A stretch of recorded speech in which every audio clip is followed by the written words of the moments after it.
Good morning everybody. ఈరోజు father's day కాబట్టి ఇక్కడ ఉన్నటువంటి ఫాదర్స్ అందరికీ కూడా శుభాకాంక్షలు. Happy father's day. మనం దేవుని వాక్యాన్ని ధ్యానించక మునుపు ఒకసారి దేవుని ప్రార్థన చేసుకుందాం. ప్రేమ కలిగిన ప్రభువా, మేము మీ సన్నిధిలో మీ వాక్యంను ధ్యానించబోతుంటుండగా మీరు నాతో మాట్లాడవలసిందిగా, మా దారులు, మా యొక్క తలంపులు, మా యొక్క జీవితాన్ని మీకు ఎంతో సంతోషం కలిగించేదానిగా చేయవలసిందిగా ప్రభు అయిన యేసుక్రీస్తు నామములో వేడుకుంటున్నాం తండ్రి. ఆమెన్. ఈ దినం దేవుని వాక్యం ధ్యానించడానికి గాను నేను మత్తయి సువార్త 5వ అధ్యాయం నుండి కొన్ని వచనాలు తీసి ఉంటున్నాను. అవి మత్తయి సువార్త 5వ అధ్యాయం 43వ వచనం నుండి నేను చదువుతుంటున్నాను. You have heard that it was said, love your neighbour and hate your enemy. But I tell you, love your enemies and pray for those who persecute you, that you may be sons of your Father in heaven. He causes his sun to rise on evil and the good, and sends rain on the righteous and the unrighteous. If you love those who love you, what reward will you get? Are not even the tax collectors doing that? And if you greet only your brothers, what are you doing more than others? Do not even pagans do that? Be perfect, therefore, as your heavenly Father is perfect. యేసు ప్రభు మనకి పరలోక ప్రార్థనలో పరలోకమందున్న మా తండ్రి అని దేవుణ్ణి పిలవటానికి మనకి నేర్పించి ఉంటున్నారు. దేవుడు పరలోకపు తండ్రి అని అనేక భాగాల్లో మనం చూస్తూ ఉంటున్నాం. కాబట్టి మరి తండ్రులకు దేవుడు ఒక మంచి రోల్ మోడల్గా, ఒక ఉదాహరణగా, నమూనాగా ఉంటున్నాడు. కాబట్టి ఈరోజు మనం the role model of heavenly father అన్న విషయాన్ని ధ్యానించబోతూ ఉంటున్నాం. మొట్టమొదటిగా ఆ దేవుని యొక్క కుమారులంగా, కుమార్తెలంగా ఉండాలి అంటే మనం మొట్టమొదటిగా ఆయన బిడ్డలంగా పుట్టవలసి ఉంటుంది. ఎందుకంటే ఈ లోకంలో పుట్టినటువంటి వారందరూ కూడా దేవుని బిడ్డలు కాలేరు. అయితే ఎంతమంది అయితే నూతన జన్మ ద్వారా దేవుని కుటుంబంలో దేవుని బిడ్డలుగా జన్మిస్తుంటున్నారో వారు మాత్రమే దేవుని కుమారులు లేక దేవుని కుమార్తెలు అని అనిపించబడుతుంటున్నారు. అది దేవుని వాక్యంలో మనం చూసినట్లయితే అనేక స్థలాల్లో కనిపిస్తుంటున్నది. మొట్టమొదటిగా 1 పేతురులోని మనం చూసుకుంటాం. 1 పేతురు 1వ అధ్యాయంలో చాలా స్పష్టంగా వ్రాయబడి ఉంది. For you have been born again, not of perishable seeds, but of imperishable, through the living and enduring word of God. దేవుని వాక్యము ద్వారా మనము తిరిగి జన్మింపబడి ఉంటున్నాము. దేవుని వాక్యము మన జీవితాల్లో ఎప్పుడైతే బలంగా పనిచేస్తుంటుందో అప్పుడు పరిశుద్ధాత్మని యొక్క శక్తి వలన మనకి ఒక నూతన జీవం అనుగ్రహింపబడుతుంది. అప్పుడు మనం నిజంగా దేవుని బిడ్డలంగా కాగలం. ఈ లోకంలో అనేక మంది పుడుతున్నారు. అయితే వాళ్ళు ఈ లోక ప్రజలే కానీ వారు దేవుని బిడ్డలు కాదు. ఎప్పుడైతే మనం ఆ విధంగా దేవుని యొక్క వాక్యం ద్వారా క్రొత్త జన్మను పొందుతుంటున్నామో అప్పుడు మనం నిజంగా దేవుని పిల్లలను కాగలుగుతున్నాం. ఆ విధంగా మనం దేవుని పిల్లలు కాగలుగుటకు గాను దేవుడు ఒక గొప్ప మనకి అధికారాన్ని ఇచ్చాడన్న విషయాన్ని యోహాను సువార్త 1వ అధ్యాయంలో మనకు కనిపిస్తూ ఉంటున్నది. యోహాను సువార్త 1వ అధ్యాయంలో 12వ వచనంలో ఈ విధంగా రాయబడి ఉంది. Yet to all those who received him, those who believed in his name, he gave the right to become children of God. కాబట్టి ఎంతమంది అయితే యేసు ప్రభు యందు విశ్వాసం ఉంచి ఆయన్ని స్వీకరిస్తుంటున్నారో వారికి దేవుని పిల్లలగుటకు గాను దేవుడు అధికారం అనుగ్రహిస్తున్నాడన్న విషయం మనం ఇక్కడ చూస్తుంటున్నాం. కాబట్టి మనం యేసు ప్రభుని మన స్వంత రక్షకునిగా స్వీకరించి ఆయన మన హృదయంలోనికి మనం స్వీకరించినప్పుడు ఆయన యందు విశ్వాసం ఉంచి మన పాపాలు మనం ఒప్పుకొని ఆయన యందు నమ్మిక ఉంచినప్పుడు మనం ఆయన బిడ్డలంగా పరిశుద్ధాత్మ శక్తి ద్వారా దేవుని యొక్క వాక్యం ద్వారా నూతన జన్మ పొందగలమనేటువంటి విషయాన్ని యోహాను చెప్తుంటున్నాడు. ఆ అధికారము దేవుడు మనకి ఇస్తుంటున్నాడు. మరి ఇది మన స్వంత గొప్పతనం కాదు, కానీ దేవుని యొక్క అద్భుతమైనటువంటి ప్రేమ అన్న విషయాన్ని కూడా యోహాను తన పత్రికలో రాస్తుంటున్నాడు. 1 యోహాను 3వ అధ్యాయం మనం చూసినట్లయితే 1 యోహాను 3వ అధ్యాయంలో ఈ విధంగా యోహాను రాస్తూ ఉంటున్నాడు. How great is the love the father has lavished on us that we should be called children of God, and that is what we are. The reason the world does not know us is that it did not know him. Dear friends, now we are children of God, and what we will be has not yet been made known. But we know that when he appears, we shall be like him. కాబట్టి దేవుని యొక్క అద్భుతమైనటువంటి ప్రేమను బట్టి, ఆయన యొక్క చాలా ఉన్నతమైనటువంటి ప్రేమను బట్టి ఆయన మనలను తన కుమారులుగా కుమార్తెలుగా తన బిడ్డలుగా స్వీకరిస్తూ ఉంటున్నాడు. అనేక భాగాల్లో అది వ్రాయబడి ఉంటున్నది. దేవుని ప్రేమను బట్టి మనం ఆయన పిల్లలుగా ఉండగలుగుటకు గాను ఆయన ఒక గొప్ప అవకాశాన్ని మనకి ఇస్తూ ఉంటున్నాడు. ఆ ప్రేమ అద్భుతమైన ప్రేమ మాత్రమే కాదు, కానీ అది అనంతమైనటువంటి ప్రేమ. ఈ రోజుల్లో అనేక మంది మనుషులు ప్రేమ ప్రేమ అని ప్రారంభిస్తారు, కానీ కొంతకాలం అయిన తర్వాత ఆ ప్రేమ మాయమైపోతుంటున్నది. అయితే దేవుని ప్రేమ అటువంటిది కాదు.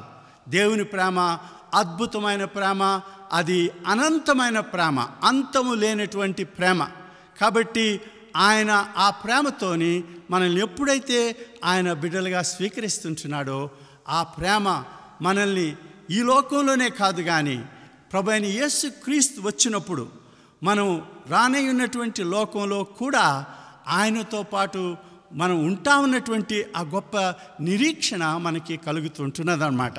కాబట్టి ఆ విధంగా మనం ఆయనతో ఎప్పుడైతే ఉంటున్నామో మనం ఆయనలాగుంటామని, ఆయన లాగా ఉండటం మాత్రమే కాదు, కానీ ఆయన్ని మనం ఉన్నట్టుగానే చూస్తామన్నటువంటి విషయాన్ని ఇక్కడ యోహాను చెప్తుంటున్నాడు. We will be like him and we will see him just as he is.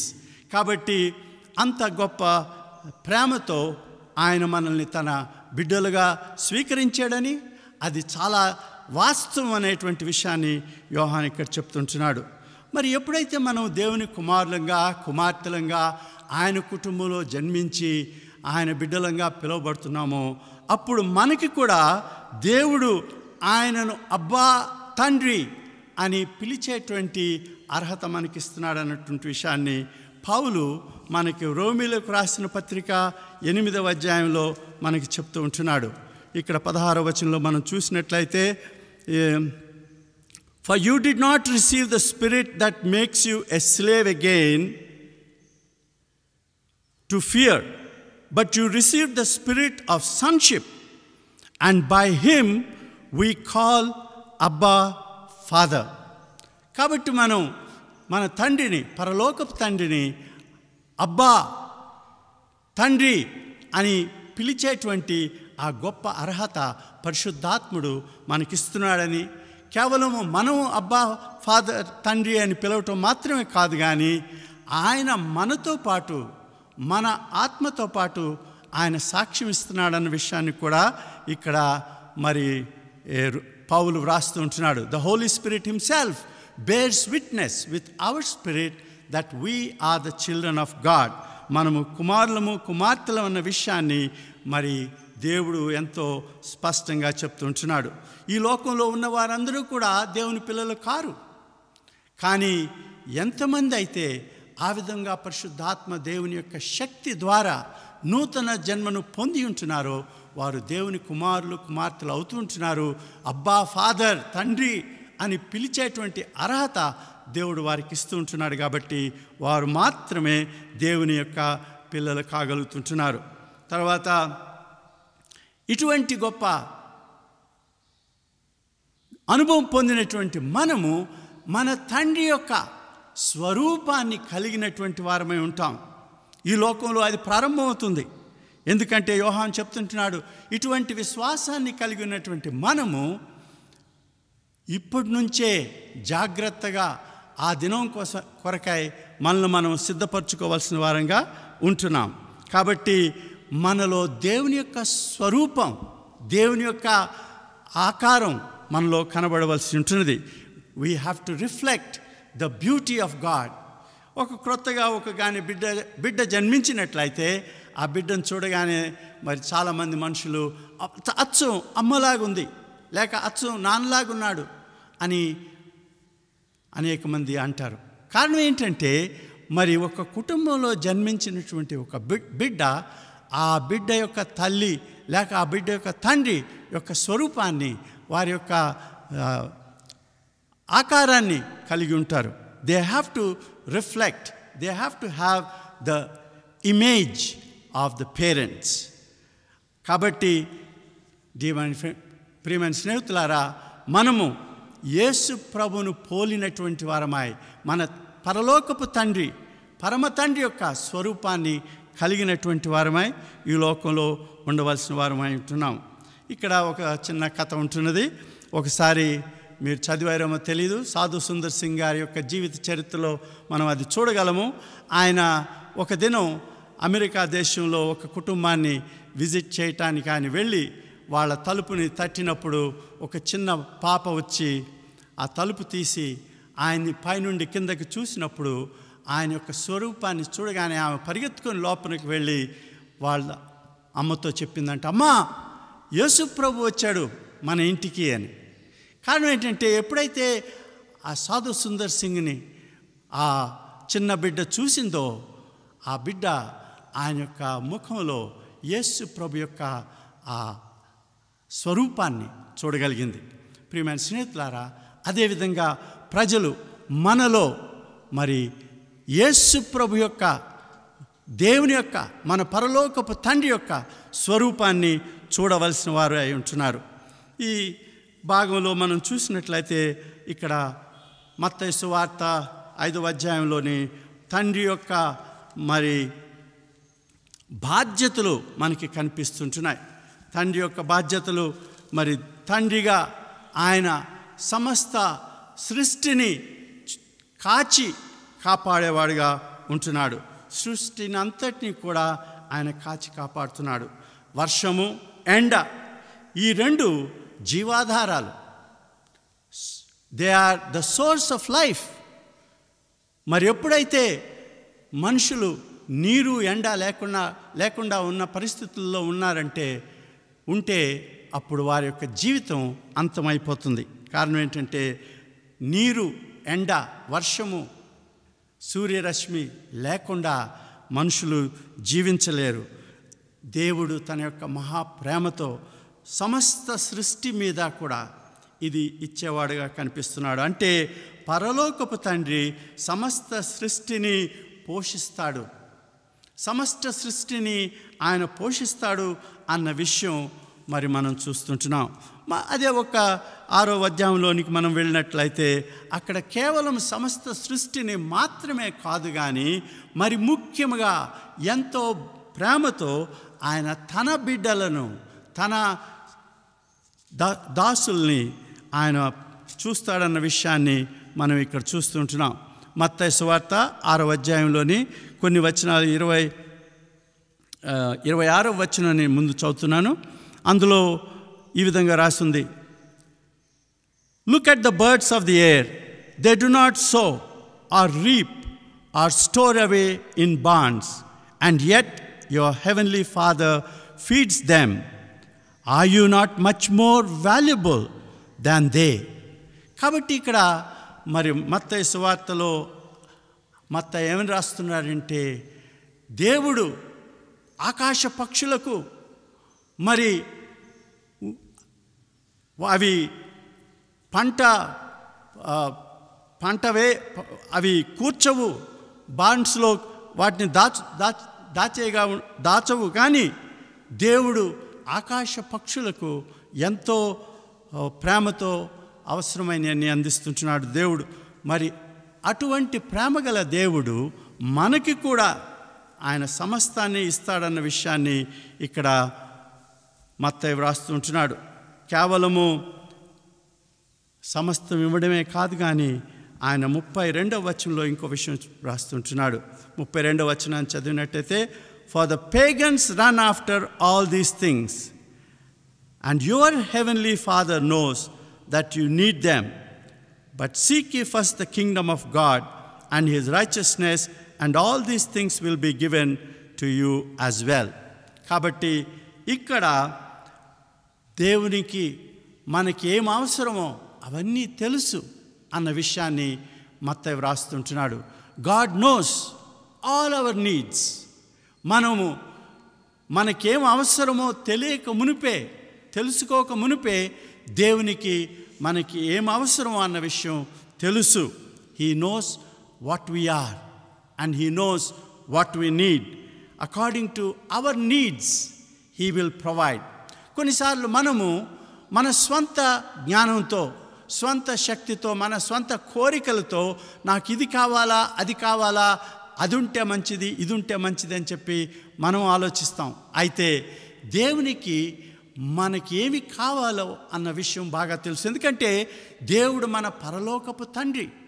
ఆయన మనకు నూతన జన్మనిచ్చినటువంటి దేవుడు, మనల్ని సృష్టించినటువంటి సృష్టికర్త. కాబట్టి ఆయనకి మనకి ఏమి కావాలో అన్న విషయం చాలా స్పష్టంగా తెలుసు. కాబట్టి ప్రతిదీ కూడా మన కొరకై మరి ఖచ్చితంగా ఏది అవసరమో అది ఇచ్చే దేవుడిగా ఉంటున్నాడు. In other words, life is tailor made for us. Life is tailor made for us. మనం దేవునికి మనం విషయాల్ని చెప్పవలసిన అవసరం లేదు, ఆయనకి తెలుసు. కాబట్టి ఆయన ఏమని రాస్తున్నాడంటే, your heavenly father knows that you need them.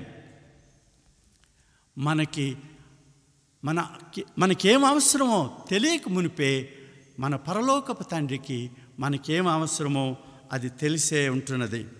కాబట్టి ప్రియమైన స్నేహితులారా, మనం దేవునిని నమ్మి మనం ఆయనకి మన జీవితాలు, మన అక్కర్లు, మన సమస్తాన్ని అప్పగించినట్లయితే ఆయన ఎంతో సంతోషంగా మరి ఎంతో ప్రేమతో మన కొరకై అన్నీ చేయగలిగినటువంటి దేవుడిగా ఉంటున్నాడు.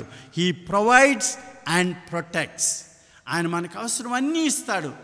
ఆయన మనల్ని సంరక్షించే దేవుడిగా ఉంటున్నాడు. ఒకసారి మనం కానీ ఇశ్రాయేలీయుల యొక్క జీవితాన్ని చూసినట్లయితే, ఇశ్రాయేలీయులు ఎడారిలో 40 సంవత్సరాలు ప్రయాణం చేస్తున్నటువంటి సమయంలో మరి దేవుడు ఎంతో ప్రేమతో వారి ప్రతి అక్కర కూడా సమయానుసారంగా, సమయోచితంగా ఆయన చేస్తూ వారిని నడిపించాడన్న విషయాన్ని మనం చూడగలం. వారికి మరి మన్నా ద్వారా ఆహారాన్ని ఇచ్చాడు. వారికి పూరేడు పిట్టలను ఇచ్చి వారి యొక్క కోరికను నెరవేర్చుంటున్నాడు. అదేవిధంగా ఆయన మన పరలోకపు తండ్రి, మన అక్కర్లన్నీ తీర్చి మనల్ని ఎంతో జాగ్రత్తగా భద్రపరిచేవాడుగా ఉంటున్నాడు. ఆ ఇశ్రాయేలీయులు అరణ్యంలో నడిచినటువంటి ఆ సంవత్సరాల్లో మరి దేవుని యొక్క అగ్నిస్తంభం, మేఘస్తంభం వారితో పాటు ఉంటూ వారిని కాపాడుతూ వారిని నడిపించినటువంటి ఆ విషయాన్ని కూడా మనం చూస్తుంటున్నాం. ప్రియమైన స్నేహితులారా, అదేవిధంగా దేవుడు మనల్ని, ఆయన బిడ్డల్ని, ఆయన కుమారుల్ని, ఆయన కుమార్తెల్ని ఆ విధంగా ఆయన కాపాడుతూ, ఆయన సంరక్షిస్తూ నడిపించేవాడుగా ఉన్నాడు. కారణం ఏంటంటే ఆయన మన పరలోకపు తండ్రి, మనలను కాచి కాపాడేటువంటి పరలోకపు తండ్రి. ఆయన కేవలం ప్రేమతో మనల్ని చూసుకోవడం మాత్రమే కాదు, ఆయన వాక్యములో మనము తల వెంట్రుకలు నెరిసి మనం ముసలివాళ్ళం అయ్యేంతవరకు కూడా మరి కాపాడతాడన్న విషయం మరి దేవుని వాక్యంలో మనం చూస్తూ ఉంటున్నాం. కొన్నిసార్లు మరి మన వయసు పెరిగే కొలది, మన తల నెరిసే కొలది మనకు కొంచెం భయం రావచ్చు. అరే, ఇప్పుడైతే నేను ఉద్యోగం చేస్తున్నాను, నేను ఒకవేళ రిటైర్ అయిపోయినట్లయితే నా భవిష్యత్తు ఏమవుతుంది, నేనేమి అయిపోతాను అనేటువంటి భయం అనేక సార్లు మనుషులకు రావటం మనం చూస్తూ ఉంటున్నాం. కానీ ప్రియమైన స్నేహితులారా, మనం యెషయా గ్రంథంలోని 46వ అధ్యాయంలో చూసినట్లయితే ఒక అద్భుతమైనటువంటి వాగ్దానం, God's promise to God's people for God's children. ఏమన్నదంటే, even to your old age and grey hairs I am he who will sustain you. I have made you and I will carry you. I will sustain you and I will rescue you. కాబట్టి మనం నా వయసు పెరిగిపోతుంది, నా వయసు అయిపోతుంది, నేను ముసలైపోతున్నాను కాబట్టి మరి నా జీవితం ఏమైపోతుందో అనేటువంటి భయం అవసరం లేదు. కారణం ఏంటంటే దేవుని వాక్యం మనకి ఒక అద్భుతమైనటువంటి వాగ్దానాన్ని ఇస్తుంటున్నది. ఆ వాగ్దానం ఏంటంటే, మన ముసలితరం వరకు కూడా ఆయన మనల్ని మోస్తాడు. He will carry us. He not only cares for us, but he will carry us even to our old age. That is an amazing promise and that is a great comfort to God's children, as our heavenly Father gives us the assurance and promise to care for us and to carry us. తర్వాత మనం చూసేటువంటి ఇంకొక అద్భుతమైన విషయం ఏంటంటే, పరలోకపు తండ్రి మనలను ఎంతో జాగ్రత్తగా చూడడం మాత్రమే కాదు, కానీ ఆయన మనల్ని డిసిప్లిన్ చేసేటువంటి పరలోకపు తండ్రిగా ఉంటున్నాడు. He disciplines us because he wants us that we should live a life that is pleasing to him. ఈ లోకంలో కూడా మరి మన తండ్రులు మనల్ని డిసిప్లిన్ చేస్తారని, అది కేవలము ఈ లోకానికి సంబంధించిందే అయి ఉంటుందని, అయితే మన పరలోకపు తండ్రి ప్రేమతో మన జీవితాల్ని ఆయన ఎంతగానో డిసిప్లిన్ చేస్తాడన్న విషయం మనం హెబ్రీయులకు రాసిన పత్రికలో చూస్తూ ఉంటున్నాం. హెబ్రీయులకు రాసిన పత్రిక 12వ అధ్యాయంలో ఈ విధంగా ఉంటున్నది. 12వ అధ్యాయము 6వ వచనం నుండి నేను చదువుతుంటున్నాను, దయచేసి చూడండి. Because the lord disciplines those he loves. చాలా స్పష్టంగా వ్రాయబడి ఉంటున్నది ఇక్కడ. God disciplines those whom he loves. ఆయన తన ప్రేమను బట్టి తన యొక్క బిడ్డల్ని ఆయన క్రమశిక్షణలో పెంచుతాడు అన్నటువంటి విషయం ఇక్కడ వ్రాయబడి ఉంటున్నది. కాబట్టి he disciplines those whom he loves. Do not lose heart when he rebukes you, because the Lord disciplines those he loves, and he punishes everyone he accepts as a son. Because of his great love, God disciplines us. It's not because of anger, frustration, but it's because of his love. ఆయన యొక్క గొప్ప ఉన్నతమైనటువంటి ప్రేమతో ఆయన మనల్ని క్రమశిక్షణలో పెట్టడానికి ఆయన ప్రయత్నం చేస్తాడన్న విషయాన్ని ఇక్కడ హెబ్రీయుల యొక్క గ్రంథకర్త మనకి చెప్తుంటున్నాడు. అయితే మనం ఈ లోకంలోని అనేక మంది పనిష్మెంట్కి డిసిప్లిన్కి మధ్యన ఉన్నటువంటి వ్యత్యాసాన్ని తెలుసుకోకుండా ఉంటారు. కొంతమంది పనిష్మెంట్ ఇచ్చేవారుగా ఉంటున్నారు, కానీ డిసిప్లిన్ చేసేవారుగా లేరు. పనిష్మెంట్ని తెలుగులో శిక్ష అంటారు, డిసిప్లిన్ని తెలుగులో క్రమశిక్ష అంటారు. ఈ రెంటికి మధ్య ఉన్నటువంటి వ్యత్యాసం మనం గమనించినట్లయితే మనకి చాలా స్పష్టంగా అర్థమవుతుంది. మొట్టమొదటిగా దాని యొక్క purpose of punishment and purpose of discipline are different.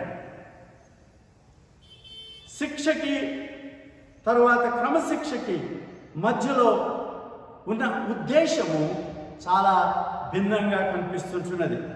The purpose of punishment is penalty. Penalty for evil doing. Purpose of discipline is correction. To change a person from the wrong way to a right way. Correction. కాబట్టి మరి శిక్ష యొక్క ఉద్దేశం ఏంటంటే శాస్తి, ఇతనికి ఇది తగును అనేటువంటి ఆ ఉద్దేశంతో పనిష్మెంట్, శిక్ష విధిస్తారు.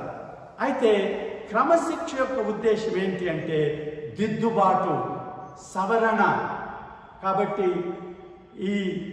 ఈ విధంగా ప్రేమతో ఎప్పుడైతే ఒక వ్యక్తిని సవరించాలి, లేకపోతే సరిదిద్దాలి, దిద్దుబాటు కోసమై మరి డిసిప్లిన్ లేక క్రమశిక్షణలోనికి తెస్తామో అది ఆ వ్యక్తికి చాలా ఉపయోగకరంగా ఉంటుంది.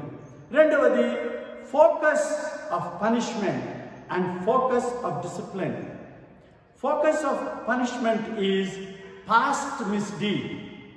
గతంలో చేసినటువంటి ఒక తప్పిదానికి ఇచ్చేటువంటి శిక్ష అది గురిగా ఉంటున్నది. అయితే డిసిప్లిన్ యొక్క గురి ఏమిటి అంటే భవిష్య జీవితంలోని దిద్దుబాటు. జీవితంలో దిద్దుబాటు అది భవిష్యత్తులో చాలా ఉపయోగకరంగా ఉంటుందన్నమాట. మూడవది యాటిట్యూడ్.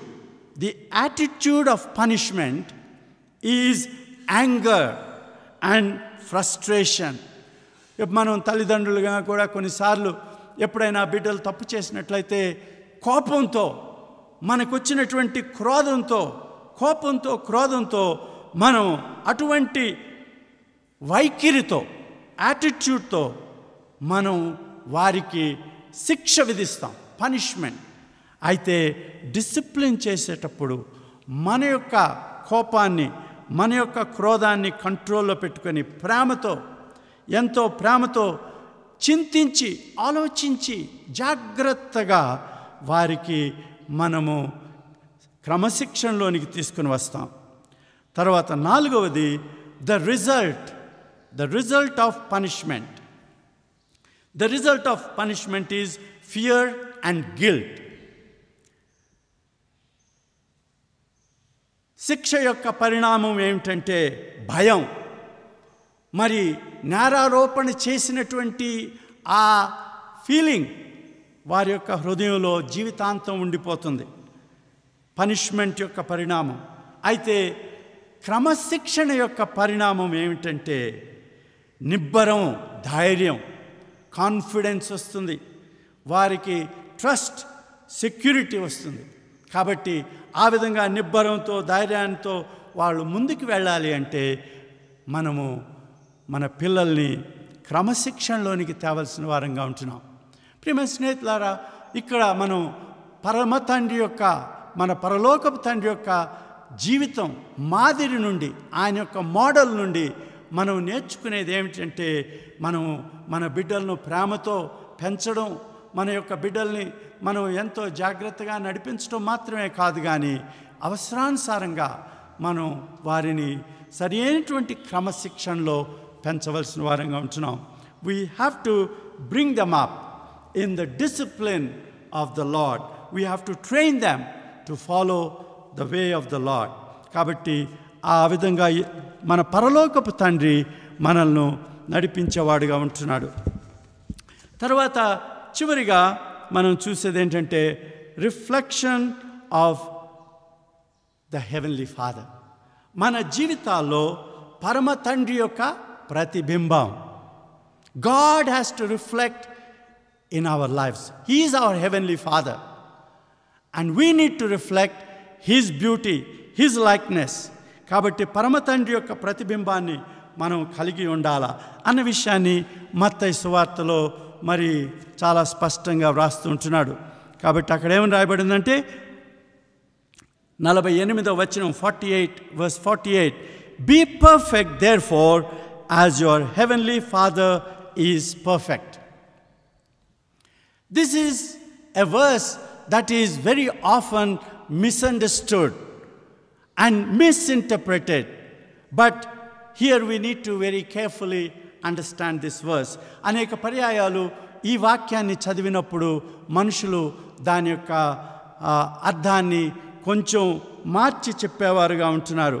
మీరు పరలోకపు తండ్రి పరిపూర్ణుడు గనుక అందరూ మీరు పరిపూర్ణులై ఉండుడి అన్న విషయాన్ని ఫ్లాలెస్, వితౌట్ ఎనీ ఫాల్ట్ అని ఇంటర్ప్రిట్ చేసేవాళ్ళు కొంతమంది ఉన్నారు.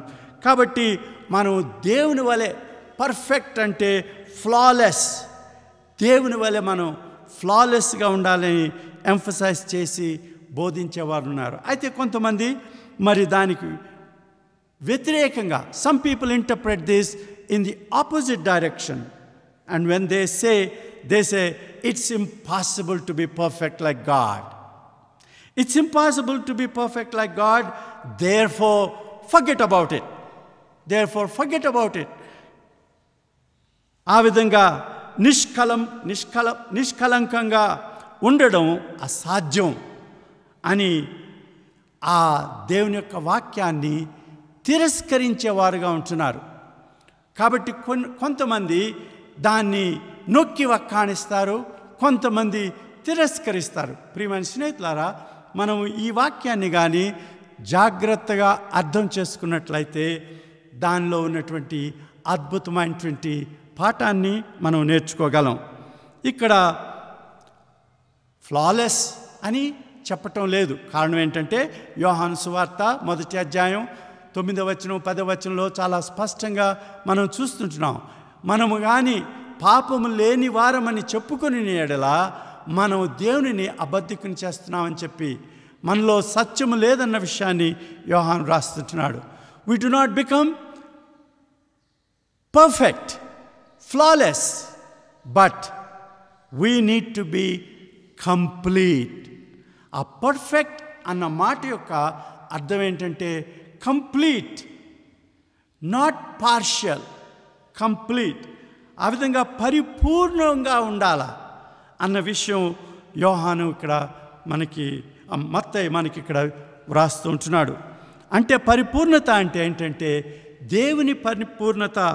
ఈ సందర్భంలో ఇవ్వబడినటువంటి విషయం ఏంటంటే దేవుడు మంచివారి మీద, చెడ్డవారి మీద, నీతిమంతుల మీద, అనీతిమంతుల మీద, అందరి మీద కూడా తన వర్షాన్ని కురిపిస్తుంటున్నాడు. ఆయన తన యొక్క ఎండను మరి ప్రకాశింపజేస్తూ ఉంటున్నాడు. ఈ ఎండ, ఈ వర్షం దేవుడు కానీ దుష్టులకు ఇవ్వకపోయినట్లయితే మరి ఈ లోకంలో అనేక మంది చనిపోయేవారుగా ఉంటున్నారు. కానీ దేవుడు తన మహాప్రేమతో, ఆయన ప్రేమ ఎటువంటిదంటే ఆయన మంచివారి మీదే కాదు, చెడ్డవారి మీద కూడా. కాబట్టి మనం దేవుని యొక్క స్వరూపాన్ని కలిగి ఉండాలి అంటే, మనము దేవుని యొక్క నమూనాను అనుసరించాలి అంటే, if we want to follow the model of the lord, we have to be complete in our love. That love is not only for our friends, but also for our enemies. కాబట్టి ఇక్కడ చాలా స్పష్టంగా రాస్తున్నాడు. And if you greet only your brothers, what are you doing more than others? Do not even pagans do that. Be perfect therefore, as your heavenly Father is perfect. కాబట్టి if you love those who love you, what reward will you get? Are not even the tax collectors doing that? There is no difference. There are Gentiles, there are tax collectors, there are sinners who do that. ప్రేమించిన వారిని ప్రేమించటం కష్టం కాదు. It's not difficult to love those who love you. But loving those who hate you, loving your enemies, is impossible. Is not possible for human beings. కాబట్టి అనేక మంది మనుషులు ఆ విధంగా శత్రువుల్ని ప్రేమించరు, శత్రువుల్ని ద్వేషిస్తారు. పగ, క్రోధం, కోపంతో వారు ఏదో ఒక విధంగా పగ తీర్చుకోవడానికే ప్రయత్నం చేస్తూ ఉంటారు. అయితే యేసు ప్రభు ఒక అద్భుతమైనటువంటి నమూనా మనకు చూపిస్తుంటున్నాడు. The Lord Jesus Christ is showing us a beautiful example on the cross. When he was dying on the cross, there were all those soldiers, all the Jewish priests and leaders who wanted him to die on the cross, the most painful, shameful, miserable death. అటువంటి సమయంలో, in such a time, the Lord Jesus, he prayed for those people who were crucifying him. Father, forgive them, for they do not know what they do. ప్రభువా, తండ్రి, వారు ఏం చేయుచున్నారో వారు ఎరుగరు, వారిని క్షమించు అని ఆ శత్రువుల గురించి ఆయన ప్రార్థన చేయటం మనం చూస్తుంటున్నాం. ప్రియమైన స్నేహితులారా, అది దేవుని యొక్క స్వరూపం. That is the beauty of our Heavenly Father. He loves not only good people, but also bad people. And that's the reason why he makes his sunshine on everyone. He does not withdraw. మనం అనుకుంటాం కొన్నిసార్లు, ఓహో వాళ్ళు చాలా దుష్టులు, దేవుడు వాళ్ళకి ఎందుకు శిక్ష విధించడం లేదు అని చెప్పి మనం అనుకుంటాం. But God does not jump to conclusions. God does not cut off the chances, but he is patient and he is gracious. He is loving to the whole world. That is what Matthew is teaching us here. మనము కేవలం మనల్ని ప్రేమించే వారిని మాత్రమే కాకుండా మనల్ని ద్వేషించే వారిని కూడా మనం ప్రేమించవలసిన వారంగా ఉంటున్నాం అన్న విషయాన్ని మత్తయి ఇక్కడ మనకి చెప్తూ ఉంటున్నాడు. ఇంకొక విషయం మనం చూసినట్లయితే, దేవుడు శత్రువుల్ని ప్రేమించేవాడుగా ఉంటున్నాడు.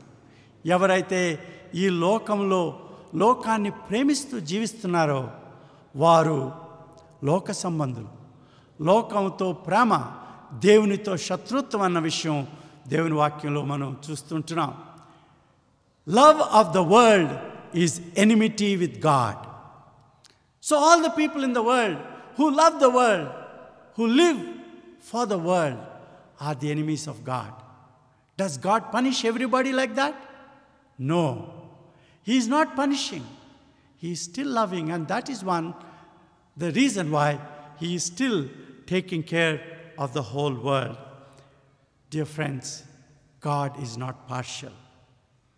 God wants that we should be like our Heavenly Father. We should love everyone. పరిపూర్ణమైనటువంటి ప్రేమ, complete love, just like our Father in heaven, we must love everybody. ఇక్కడ దేవుడు పరిపూర్ణుడు అన్నటువంటి విషయం, ఆయన పార్షాలిటీ చూపించడు. మనం యెహోషువ గ్రంథంలో ఒక వచనాన్ని మనం చూసినట్లయితే అక్కడ ఒక అద్భుతమైన విషయం మనం చూడగలుగుతుంటున్నాం. Jashuva chapter 5, Joshua chapter 5, and I'm reading verse 13. Now when Joshua was near Jericho, he looked up and saw a man standing in front of him with a drawn sword in his hand. Joshua went up to him and asked, "Are you for us or for our enemies?" "Neither," he replied, "but as the commander of the army of the Lord, I have come now." Then Joshua fell face down to the ground in reverence and asked him, "What message does my Lord have for his servant?" అక్కడ మనం చూసినట్లయితే ఈ సైన్యములకు అధిపతి అయినటువంటి ఈ వ్యక్తి యెహోషువ వైపు కాదు, యూదుల వైపు కాదు, లేకపోతే వారి యొక్క శత్రువుల వైపు కాదు, కానీ దేవుని తరఫున నేను వచ్చానని చెప్పి ఆ సైన్యములకు అధిపతి చెప్పడం మనం చూస్తుంటున్నాం. ప్రియమైన స్నేహితులారా, మనం గమనించేటువంటి విషయం ఏంటంటే, God is not partial. God does not take sides. He is neither for us nor for our enemies. అయితే ఎవరైతే ఆయనకు సంపూర్తిగా సమర్పించుకొని ఆయన యొక్క పాదాల మీద పడుతున్నారో వారికి ఆయన తోడై ఉంటాడు. ఇక్కడ మనం చూసేది ఏంటంటే, God is neither for us nor for our enemies, but he is the commander of the Lord's army. And as the commander of the Lord's army, when he comes, we need to surrender our lives to him. And when we surrender our life to God, he will fight for us. He will take charge of our battles. And that's what happened in the life of Joshua. Dear friends, we need to be like God, not taking sides, but loving and taking care of God's creation. Of course, on this Father's Day, we have several beautiful lessons to learn from this passage. First of all, we become the children of God, his sons and daughters, not automatically, but only through the new birth.